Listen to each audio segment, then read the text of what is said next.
بسم اللہ الرحمن الرحیم نحمدہ و نصلی علی رسولہ الکریم۔ آج یہ قواعد فقہیہ کورس کا تیسرا سبق ہے۔ ہم گزشتہ سبق میں قواعد فقہیہ کے پہلے دو ضابطے پڑھے تھے اور آج انشاءاللہ العزیز ہم یہ تیسرا ضابطہ پڑھتے ہیں۔ تیسرا ضابطہ ہے الاصل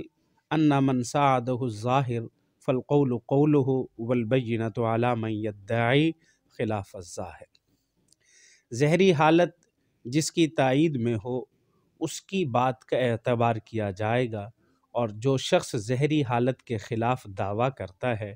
اسے اپنے دعوے کی تائید میں ثبوت پیش کرنا پڑے گا۔ یعنی یہ دوسرا قاعدہ یہ بیان کیا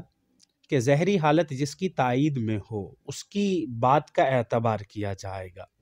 جو شخص خلاف ظاہر کے دعویٰ کرتا ہے تو اسے اپنے اس دعوے پر ثبوت پیش کرنا پڑے گا، ایسے اس کے دعوے کو قبول نہیں کیا جائے گا۔ یہ دوسرا قاعدہ ہے، اور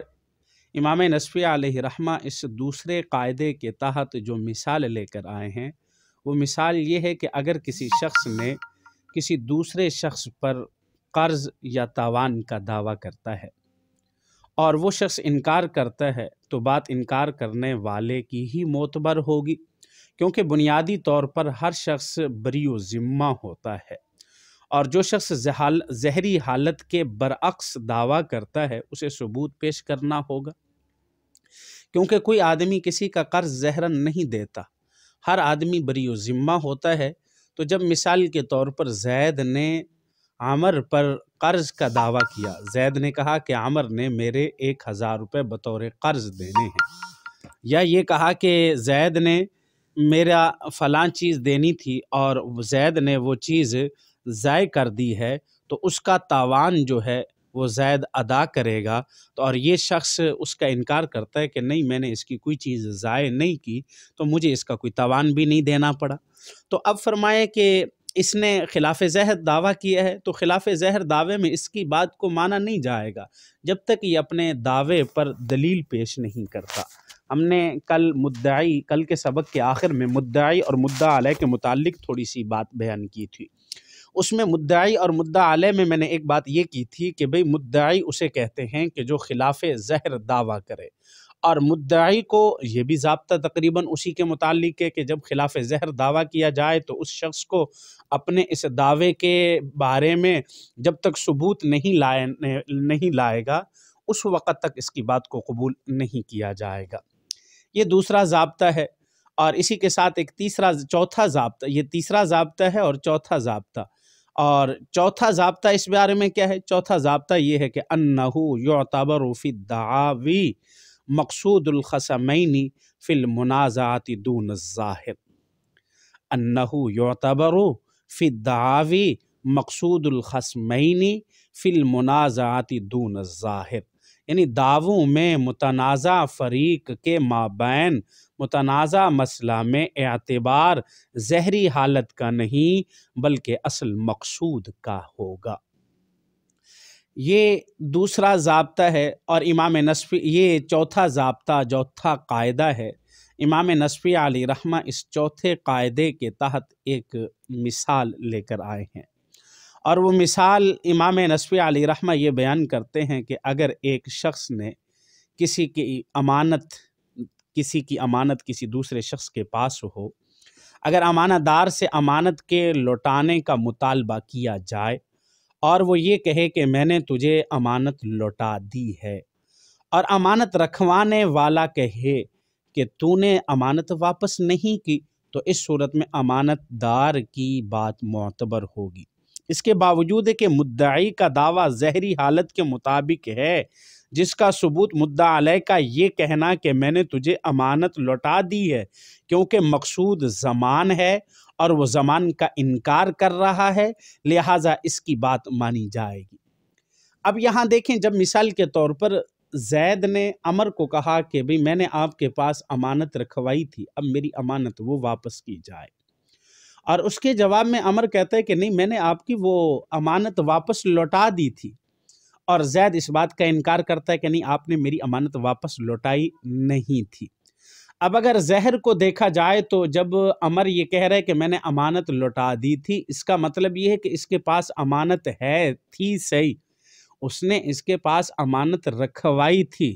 اب یہ کہہ رہے کہ میں نے وہ لوٹوا دی تھی، اور زید اس کے انکار میں کہہ رہے کہ نہیں، آپ نے وہ امانت نہیں لوٹائی تھی، تو لہٰذا اب جب امانت نہیں لوٹائی تو مجھے اس کا توان چاہیے، مجھے اس کی ضمان چاہیے۔ تو یہاں گویا کہ اس دعوے کا مقصد اس ضمان کا وصول کرنا، اور اس دعوے کا مقصود اس تاوان کا وصول کرنا ہے، تو یہاں اصل مقصود کا اعتبار کیا جائے گا، ظاہری حالت کا اعتبار نہیں کیا جائے گا۔ تو جب یہ اس کا انکار کر رہا ہے تو لہٰذا اب اس کی بات کو مانا جائے گا، تو ظاہری حالت کو یہاں نہیں دیکھا جائے گا، بلکہ یہاں اصل مقصود کو دیکھا جائے گا کہ اصل مقصود یہاں کیا ہے۔ تو اس لیے یہ چوتھا قاعدہ یہی ذکر کیا کہ انہو یعتبر فی الدعاوی مقصود الخصمین فی المنازعات دون الظاہر، یعنی دعووں میں متنازع فریقین کے مابین جب دو فریق آپس میں جھگڑا کر رہے ہیں، دو فریقوں کا آپس میں متنازع ہو گیا ہے، اب فرمائے کہ وہاں اس صورت میں متنازع مسئلہ میں اعتبار ظاہری حالت کا نہیں ہوگا، بلکہ اصل مقصود کا اعتبار ہوگا۔ اور امام نسبی علیہ رحمہ نے اس کی مثال بیان کی ہے، تو اس لیے میں اس کی زیادہ مزید آپ پر بوجھ نہیں ڈالنا چاہتا۔ تو آپ لوگوں کو کل کا جو میں نے سبق پڑھایا تھا، 2 اصول پڑھائے تھے، تو اس میں بھی آپ لوگوں کے ذمہ کام لگایا تھا کہ آپ نے اس کی مثالیں خود ڈھونڈ کر آنی ہیں، لیکن چند طلباء نے ہی اس کی مثالیں بھیجی ہیں، باقی اکثر طلباء نے اس کی مثالیں نہیں بھیجیں، یا ابھی تک وہ تلاش کر رہے ہیں، تو جس کی وجہ سے ان کو ابھی تک مثالیں نہیں ملی۔ تو اس لیے یہ مثالیں آپ یہ روزانہ کا کام ضرور اپنا یہ مثالیں حل کر کے بھیجا کریں۔ اب یہ جو 2 اصول ہیں، ان کی مثالیں آپ کہاں سے تلاش کریں گے؟ ان کی مثالیں آپ کتاب البیوع سے بھی تلاش کر سکتے ہیں، آپ ان کو کتاب العتق سے بھی تلاش کر سکتے ہیں، باب مدبر سے، مکاتب سے، اور اسی طریقے سے ودیعت سے بھی، اللہ آپ کا بھلا کرے، اور اس کو باب الصرف سے بھی آپ ان کی مثالیں تلاش کر سکتے ہیں، ان کی مثالیں مزید دیکھ سکتے ہیں۔ اکثر ساتھی پرسنل میں ایک سوال پوچھ رہے تھے، وہ سوال یہ تھا کہ میں نے کل شفع کے متعلق کچھ باتیں کی تھی، شفع کے متعلق کچھ مثال جو سمجھائی تھی، تو شفع کسے کہتے ہیں، اس کی کیا صورت ہے؟ دیکھیں آسان سی ہے، آپ سب حضرات جانتے ہیں کہ شفع کسے کہتے ہیں۔ ویسے تو یہ انتہائی آسان ہے، لیکن چلو میں آپ کو یہ سمجھا دیتا ہوں کہ شفع وہ حق ہے جو صاحب حق کسی ایسے حق کی وجہ سے حاصل کرتا ہے جو اسے شریعت نے دیا ہوتا ہے، یا ایک اس کی یہ بھی مثال کر سکتے ہیں کہ شریعت اس کو یہ حق اس کے قرب کی وجہ سے دیتی ہے، وہ قرب جوار ہو یا قرب مبی ہو، جس کی وجہ سے اس کو یہ حق ملتا ہے۔ تو ایک آدمی جب کسی پر شفع کرتا ہے تو وہ شفع 3 وجہ سے کر سکتا ہے۔ ایک تو اس وجہ سے کہ جسے ہم کہتے ہیں کہ یہ شفع کی 3 اقسام ہیں، شفیع کی 3 اقسام ہیں، ایک شریک فی نفس المبی، اور اسی طریقے سے شریک فی حق المبی، اور جار ملاصق۔ شریک فی نفس مبی کسے کہتے ہیں کہ اگر مثلاً 2 آدمی ایک چیز میں شریک ہیں، ایک زمین میں شریک ہیں، اور اگر ایک شریک زمین کو بیچتا ہے اور وہ اپنے شریک سے نہیں بیچتا، کسی اور سے بیچتا ہے، تو یہ شریک اگر اپنے اس شرک کی وجہ سے، اپنے اس شرکت کی وجہ سے اس پر اگر دعویٰ شفع کا کرنا چاہے تو یہ شفع کا دعویٰ کر سکتا ہے۔ اور اسی طریقے سے دوسرا شریک فی حق المبی ہے، یعنی حقوق کے اندر دونوں، نفس کے اندر تو نفس مبی میں تو دونوں شریک نہیں ہیں، لیکن حقوق مبی کے اندر دونوں شریک ہیں۔ مثال کے طور پر دونوں کا آنے جانے کا راستہ ایک ہی ہے، یا دونوں کے پانی کا جو معاملہ ہے وہ ایک ہی ہے، تو اس وجہ سے یہ حقوق جو ہے، دروازہ دونوں کا ایک ہی ہے، راستہ گلی ایک ہی ہے، تو اس حقوق کی وجہ سے تو ان کو جو شفع کا حق مل رہا ہے، تو یہ اس حق کی وجہ سے اگر کوئی کسی پر شفع کرتا ہے اپنے حقوق کی وجہ سے تو یہ شفع کر سکتا ہے۔ اور تیسری چیز جار ملاصق ہے۔ جار کہتے ہیں پڑوسی کو، جو قریب والا پڑوسی ہو، اس پڑوسی کو بھی اپنے پڑوسی ہونے کی وجہ سے اس کو شفع کرنے کا حق ہوتا ہے، وہ اس سے شفع کر سکتا ہے، اپنے قریب اور پڑوسی ہونے کی وجہ سے شفع کیا جاتا ہے۔ اور دوسرا یہ قریب اور پڑوسی ہونے کی وجہ سے شفا کیوں کیا جاتا ہے؟ اس کی ایک وجہ یہ ہے کہ عام طور پر جو پہلے آدمی ہے جو اس کے ساتھ پہلے رہتا تھا وہ تو اچھا تھا، وہ دیندار تھا، اب پڑوسی کے شر سے یا برے پڑوسی کے نقصان سے بچنے کے لیے عام طور پر شرعاً اس کی وجہ سے حق دیا جاتا ہے شفا کرنے کا۔ اب اس کے بعد ایک سوال اور پوچھا گیا ہے، وہ سوال یہ ہے کہ قاعدہ اور ضابطہ، آپ نے کہا تھا کہ قاعدہ اور ضابطہ کے درمیان ذرا فرق ہے، وہ فرق ذرا ہمیں بتا دیجیے، ان دونوں کے درمیان کیا فرق ہے؟ دیکھیں، قاعدے کے ساتھ جو اردو میں ایک لفظ اور استعمال ہوتا ہے اسی طرح کا، وہ ضابطہ ہے۔ قاعدہ اور ضابطہ یہ دو لفظ ہیں، اور ان دونوں لفظوں میں جو بنیادی فرق ہے وہ بنیادی فرق یہ ہے کہ قاعدہ فقہ کے مختلف ابواب کی جزیات پر صادق آتا ہے، جبکہ ضابطہ فقیہ کسی ایک باب کی مختلف جزیات کو اپنے اندر سموئے ہوئے ہوتا ہے۔ اور یہی فرق الاشباع والنظار کے مصنف علامہ ابن نجیم علیہ رحمہ نے الاشباع والنظار کیونکہ میرے سامنے کھلی ہوئی ہے تو اسی وجہ سے میں یہ فرق اسی سے آپ کو سامنے بیان کر رہا ہوں۔ تو یہ فرق الاشباع والنظار والے نے بیان کیا ہے، اور اسی طریقے سے ایک فرق اور بھی ہے، وہ کیا ہے؟ وہ یہ ہے کہ ایک قاعدہ ہوتا ہے اور دوسرا اصول ہوتا ہے، جس سے کہ ہم کہتے ہیں نا کہ قواعد فقیہ، اور دوسرے اسی طریقے سے قواعد اصولیہ ہوتے ہیں، اصول۔ تو ان کے درمیان آپس میں کیا فرق ہے؟ اس میں بھی تھوڑا سا فرق ہے۔ وہ فرق کیا ہے؟ وہ فرق یہ ہے کہ قواعد اصولیہ جو ہوتے ہیں، قواعد اصولیہ کلی ہوتے ہیں جو کہ اپنی تمام جزیات پر صادق آتے ہیں، جبکہ قواعد فقیہ جو ہوتے ہیں وہ کلی نہیں ہوتے بلکہ وہ اکثری ہوتے ہیں، اور ان کے حکم کا دار و مدار اکثر جزیات کی بنا پر ہوتا ہے۔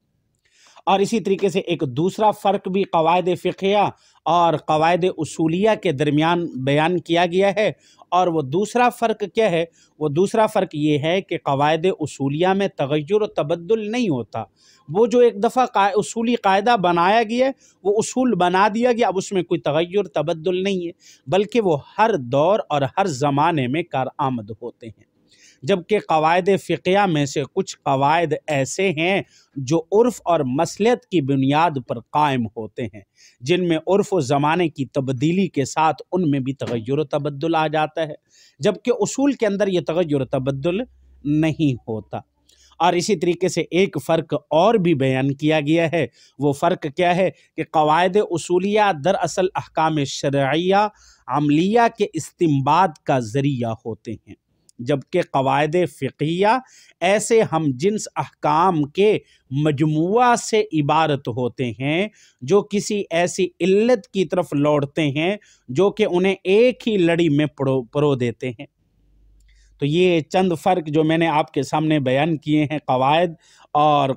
فقہیہ اور اس کے درمیان۔ ویسے ایک فرق یہ ہے کہ جو قاعدہ اور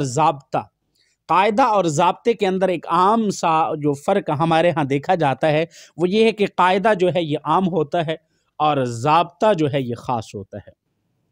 قاعدہ کا استعمال گویا کہ عمومی ہوتا ہے اور ضابطے کا جو استعمال ہوتا ہے وہ خصوصی ہوتا ہے، کیونکہ قاعدہ مختلف ابواب کی فروعات کو جامع ہوتا ہے، جبکہ ضابطہ ایسا نہیں، بلکہ ضابطہ تو ایک ہی باب کی جزئیات کو اپنے اندر سموئے ہوئے ہوتا ہے۔ تو یہ مختصراً میں نے آج کے سبق میں چند باتیں بیان کی ہیں۔ تو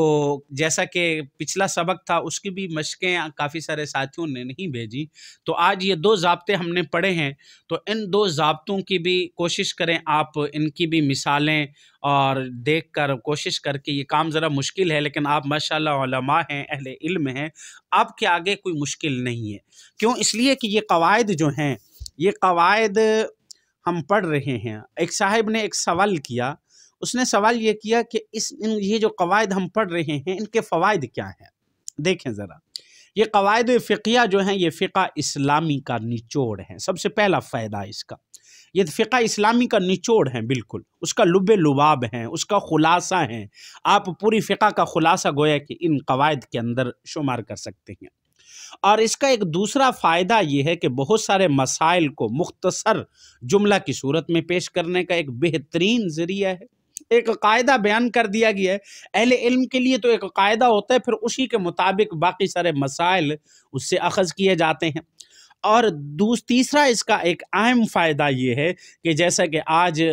جدید دور ہے، جدید دور کے اعتبار سے جو مسائل ہوں گے وہ مسائل بھی جدید ہیں، تو جدید مسائل کے استنباط میں یہ قواعد بنیادی کردار ادا کرتے ہیں، کیونکہ ہر مسئلہ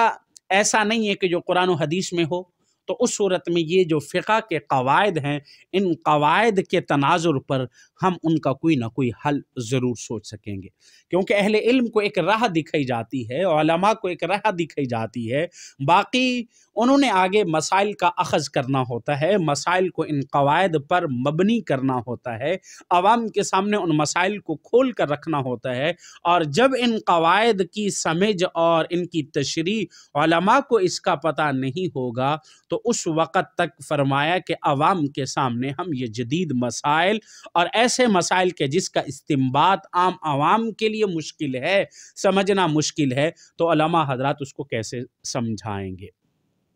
تو اس لیے میں اسی پر اپنی بات کا اتفاق کرتا ہوں۔ اللہ تعالی ہمیں عمل کرنے کی توفیق عطا فرمائے۔ السلام علیکم ورحمۃ اللہ وبرکاتہ۔